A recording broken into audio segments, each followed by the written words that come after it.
ক্যান্টনমেন্টের ভেতরে কি হচ্ছে, কি ঘটতে যাচ্ছে, সেনাবাহিনীর ভেতরে কি হচ্ছে, 22 জন সেনাবাহিনীর অফিসারদেরকে গ্রেফতারি পরোয়ানা, তাদের বিরুদ্ধে চার্জশিট, এসব সমস্ত কিছু মিলে বাংলাদেশ একটা উত্তাল অবস্থার ভেতরে পতিত হয়েছে।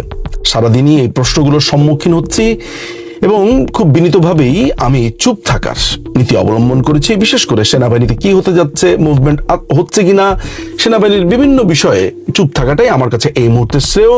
যা হওয়ার সেটা মানুষ দেখতে পাবে।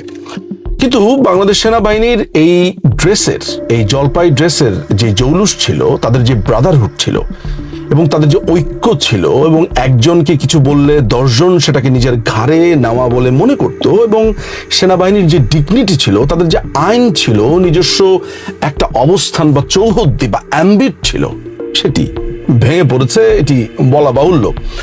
শুধু সেনাবাহিনী কেন, বাংলাদেশের জুডিশিয়ারি, বাংলাদেশের এক্সিকিউটিভ, পার্লামেন্ট ডিসলভ হয়েছে, এডুকেশন সিস্টেম, ফাইন্যান্স, মেডিকেল ব্যবস্থা, সর্বোপরি পুরো সামাজিক বন্ধন 5ই অগাস্টের পরে যেভাবে মুখ থুবড়ে পড়েছে, যেভাবে এক ভয়াবহ গৃহযুদ্ধের দিকে আমরা ক্রমাগতভাবে এগিয়ে চলেছি। গৃহযুদ্ধ শুরু হয়ে গেছে, আসলে অস্ত্র হাতে গৃহযুদ্ধটাই এখন শুধু বাকি আছে বলে আমার মনে হয়।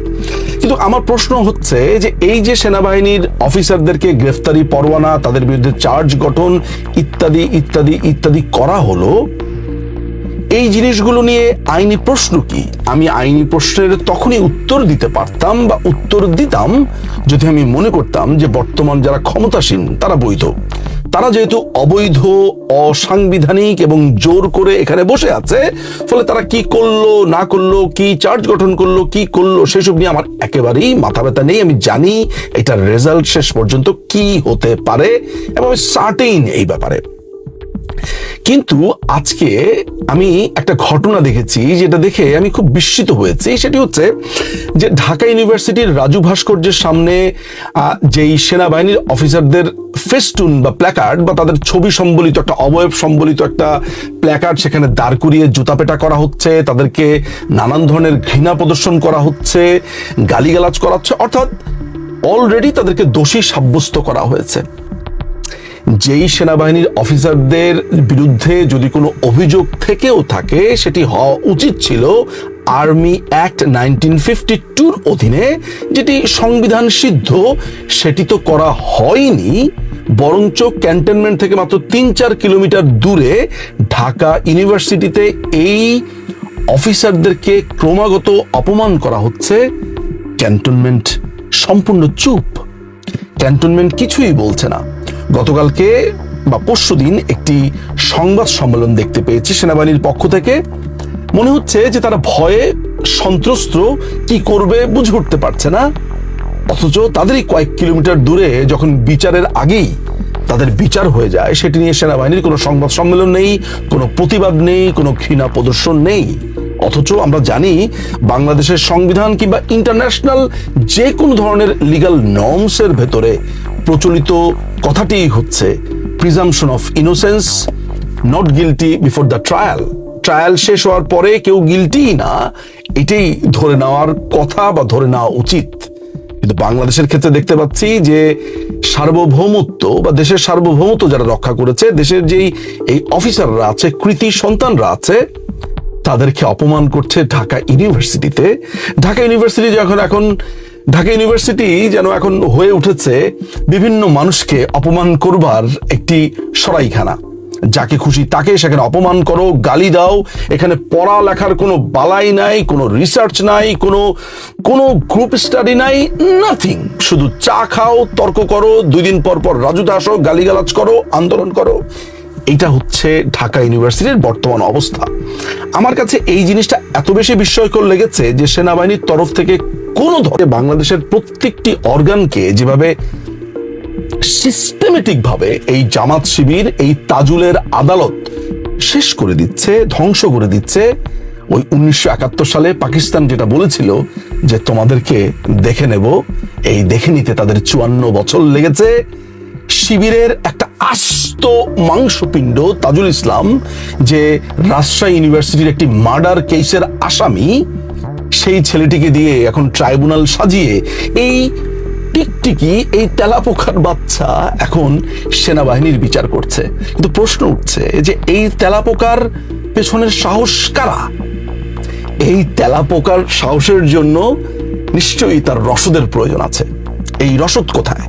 এই রসদ কি এখানে যে যারা মিয়ানমারে আপনার করিডোর করছে, বন্দরগুলো নিয়ে যাচ্ছে, গ্যাসের ব্লকগুলো নিয়ে যাচ্ছে, সেন্ট মার্টিন নিয়ে যাচ্ছে, বা যাদের কাছে পুরো দেশ বিক্রির চুক্তি করা হয়েছে সেই আমেরিকা, নাকি অন্য কেউ, নাকি খোদ সেনাপ্রধান নিজেই? আমি জানি না যে সেনাপ্রধানের কোনো ধরনের ইঙ্গিত ছাড়া তাজুলের মতো একটা শিবিরের বাচ্চা সেনাবাহিনীর অফিসারদেরকে চিঠি পাঠাতে পারে, এটা আমি বিশ্বাস করতে চাই না।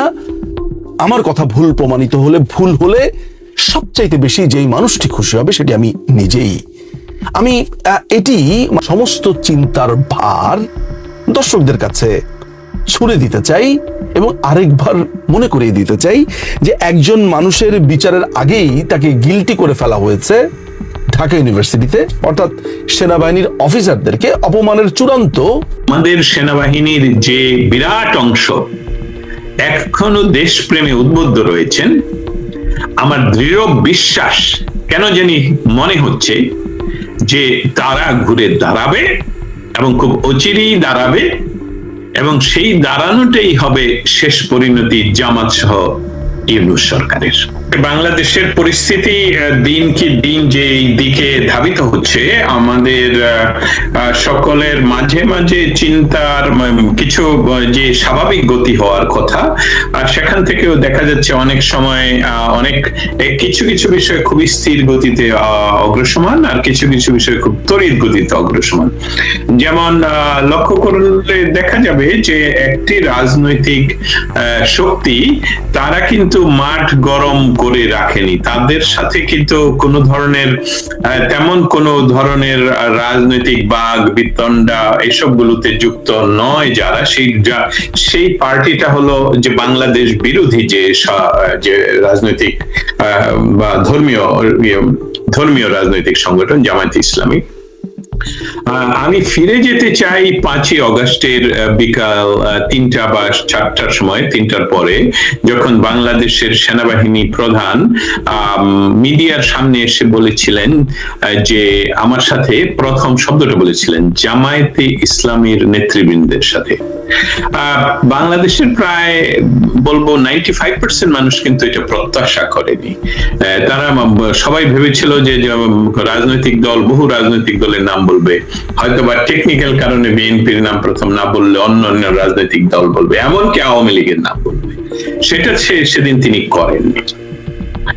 এখন যে পরিস্থিতি গত সপ্তাহে ধরে চলছে, প্রথমেই বলি যে বাংলাদেশের যেটা আইসিটি আইন 1973 সনের স্পেশাল ট্রাইব্যুনাল আইন, সেই আইনের সেটা পাশ হয়নি, অতএব সেটা নাই সেখানে।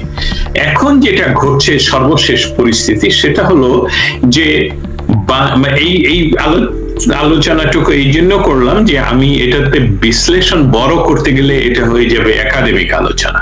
অতএব শুধু বেসটা বলে রাখলাম যে সমস্ত কিছুই আইন সিদ্ধ নয়, যেটা এই সরকারি আইন সিদ্ধ নয়।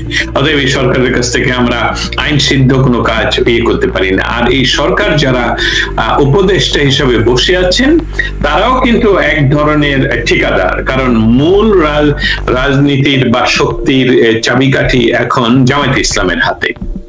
যেমন উদাহরণ দিলে আপনি বিচার বিভাগ বলেন, স্কুল কলেজ ইউনিভার্সিটি বলেন, ব্যুরোক্রেট বলেন, এখন তো যেটা সর্বশেষ আপনার প্রশ্নের উত্তরে বলছি, বাংলাদেশ আর্মিও এখন জামাতের হাতে। এখন বলছি এই জন্যে যে আমরা মরিয়া প্রমাণ করিলাম যে জীবিত ছিলাম, সেইভাবে যে 5ই অগস্ট যে এটা মূলত জামাতের এই বিষয়টা, এই যে 5ই অগস্ট ঘটানো বা জুলাই অগাস্টের যে সশস্ত্র আক্রমণ একটি নির্বাচিত সরকারের বিরুদ্ধে, সেটা কিন্তু শুধু সরকার পরিবর্তনের আন্দোলন ছিল না।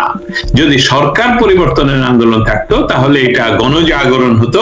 সেই গণজাগরণে অবশ্যই বাংলাদেশের একটি বৃহত্তম রাজনৈতিক শক্তি বাংলাদেশ জাতীয়তাবাদী দল এটার অংশে থাকতেন, কিন্তু জাতীয়তাবাদী দলের কোন লেভেলেরই সেখানে কোনো সম্পৃক্ততা ছিল না, যার ফলশ্রুতিতে পুলিশ বাহিনীকে একটা ভ্যাকুয়াম, মানে সরকারের একটা ভ্যাকুয়াম তৈরি করে যে 5ই আগস্ট থেকে 8ই আগস্ট পর্যন্ত, তখন এই মিলিটেন্ট, প্রশিক্ষিত মিলিটেন্ট দিয়ে বাংলাদেশের 460টি বা তার চেয়ে বেশি থানা, আমি পরিসংখ্যানটা ভুল বলছি হয়তোবা, কিন্তু 400-র উপরে থানা, তারা মিলিটেন্টরা আক্রমণ করে পুড়িয়ে গুড়িয়ে দিয়ে পুলিশ বাহিনীর সদস্যদেরকে হত্যা করে বিভৎসতা প্রমাণের জন্য তাদের লাশ বিভিন্ন জায়গায় ঝুলিয়ে রাখা হয়। এমনকি ঢাকা শহরে আপনারা জানেন ওভারব্রিজ থেকে সেগুলো ঝুলিয়ে রাখা হয়। তা এইভাবে তারা বা একটা বেসিক যে নিরাপত্তা ব্যবস্থা সেটাকে তারা ধ্বংস করে দিয়েছে। এখন তাদের হাত দিতে হবে কোথায়? যেটা হলো আমাদের বাংলাদেশের গৌরব তথা মৌলিক যে প্রতিষ্ঠান, সেটা হলো আর্মি। এবং আর্মির যেহেতু সকল স্তরে তাদের মানুষেরা রয়েছে, অতএব দ্বিতীয় বিশ্বযুদ্ধের সময়ও দেখা যায়নি এতগুলো আর্মি জেনারেলদেরকে একসাথে ওয়ারেন্ট জারি করা। এবং সেটা হলো মৌলিক কাজটা হলো তারা এখন আর্মিকে ধ্বংস করবে। এবং সেটার নিশ্চয়ই আমাদের সর্বশেষ পরিস্থিতিতে এমনও হতে পারে নৌ প্রধান এবং সেনা প্রধান তাদেরকে গ্রেফতারও করা হতে পারে, কারণ যেই সকল বিষয়ে এই কেউ বলে 15 জন, কেউ বলে 9 জন, কেউ বলে 28 জন সেনা সদস্যদের বিরুদ্ধে বা সেনা অফিসারদের বিরুদ্ধে কাকে বসানো হবে এইসব নেই। তো আপনিও যেহেতু এই কথাটি বলছিলেন, আপনার কি ধারণা, যদি সেনাপ্রধানকে সরিয়েই দেওয়া হয় তাইলে ওনার কি হতে পারে? সেনাপ্রধানের বা ওয়াকারুজ্জামানের পরিণতি কি হতে পারে?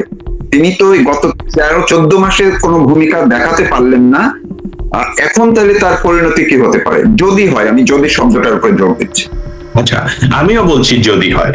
আমরা যারা বিশ্লেষণ করি, আমরা যারা এই বিশ্লেষণে তো আমরা বিভিন্ন তথ্যকে সামনে এনে কথাগুলো তুলে ধরার চেষ্টা করি। আমরা তো আর বলে দিতে পারি না কি ঘটবে, কিন্তু আমাদের বিশ্লেষণটা পরবর্তীতে ঘটে যেসবগুলো গত 5ই আগস্ট থেকে বারবার বলে আসছিলাম যে এটা একটা সেনা অভ্যুত্থান।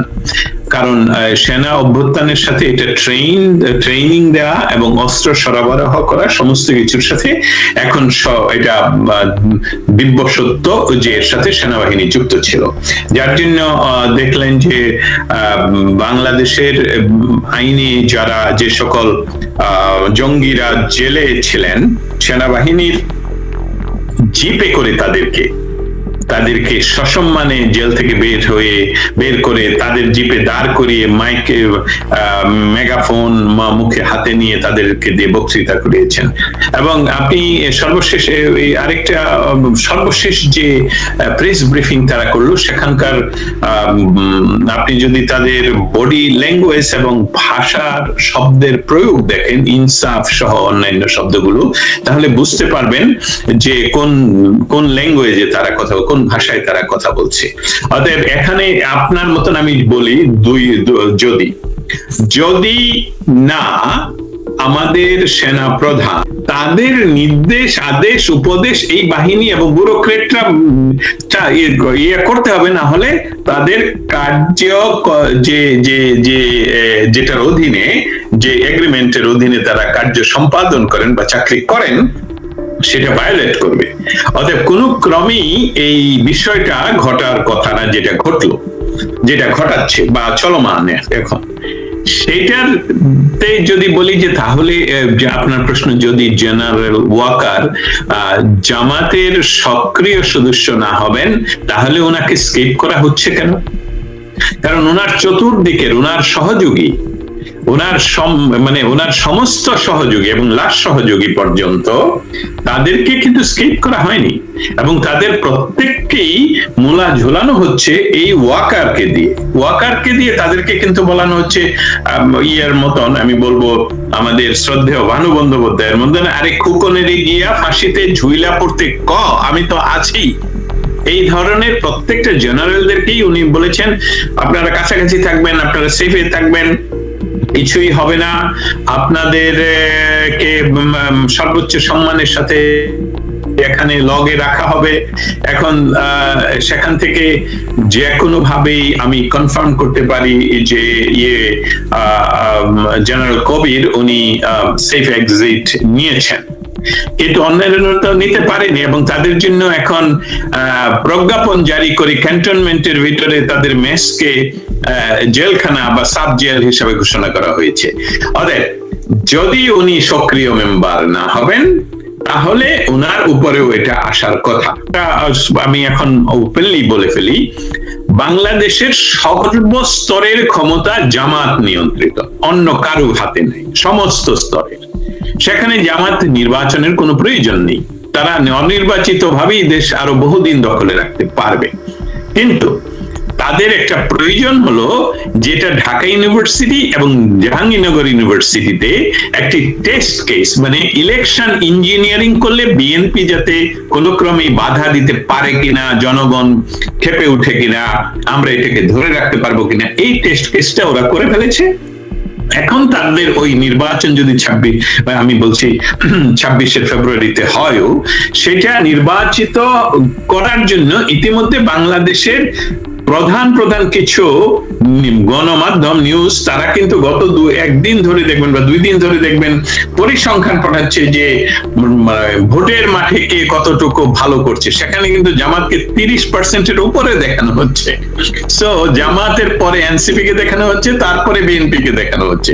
অতএব পরিকল্পনাটা হলো হয় যদি 1 যেটা হলো উনি শিবিরের কর্মী, আর যদি 2 তাহলে উনার পরিণতি এদের চেয়ে আরো মারাত্মক হবে, যেটা হবে সিম্বলিক, যাতে এটার পরই সেনাবাহিনীর জামাতের ডিক্লার করা 50,000 বা 5 লক্ষ, আই ডোন্ট নো, 50,000 মিলিশিয়া যাদের হাতে আধুনিক অস্ত্র রয়েছে, তাদেরকে দিয়ে আফগান বা ইরানিয়ান স্টাইলে একটি মিলিশিয়া গঠন করে তার আন্ডারে নির্বাচনের মাধ্যমে একজন মুফতি অথবা খুমেনি স্টাইলের কাউকে সর্বোচ্চ পর্যায়ে বসে সেখানে তারা অ্যাটলিস্ট আগামী 55 ইয়ার্স ক্ষমতায় থাকার প্রচেষ্টায় লিপ্ত।